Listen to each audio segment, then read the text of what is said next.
बऱ्याच कालावधीपासून वक्फ दुरुस्ती विधेयक 2024 हे लोकसभेत मांडण्यात येणार अशी चर्चा होत होती.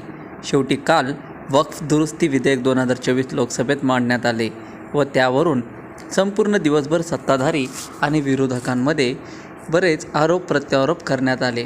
यावेळी गृहमंत्री अमित शहा यांनी विरोधकांवर जोरदार टीकास्त्र सोडताना वक्फ दुरुस्ती विधेयक 2024 या कायद्याला समर्थन दिले आहे. तर दुसरीकडे MIM पक्षाचे अध्यक्ष व खासदार असदुद्दीन ओवैसी यांनी या विधेयकाला तीव्र विरोध दर्शविला.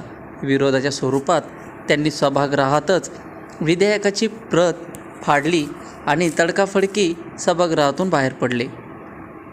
तब्बल 12 तासांच्या चर्चेनंतर मध्यरात्री लोकसभेत वक्फ दुरुस्ती विधेयक मंजूर करण्यात आले. या विधेयकाच्या बाजूने 288 मते पडले तर विरोधात 232 एवढी मतं पडली. CAA, तिहेरी तलाक रद्द करणे, UCC आणि आता वक्फ दुरुस्ती विधेयकाच्या मंजुरीनंतर केंद्रातील मोदी सरकारने मोठे यश मिळवलं. विरोधकांनी या विधेयकाला जोरदार विरोध केल्याचे पाहायला मिळाले. मात्र सत्ताधाऱ्यांनी प्रत्युत्तर देत विधेयक मंजूर करून घेतले.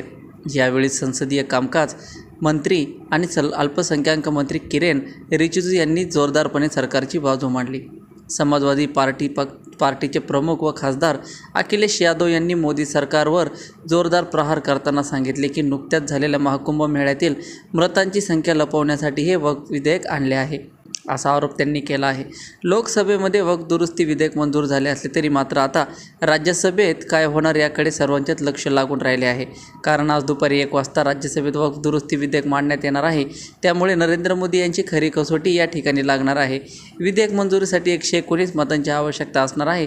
तर मतांच्या आकडेवारी पाहता सत्ताधारी यांचे 120 तर विरोधकांचे 85 एवढे संख्याबळ आहे.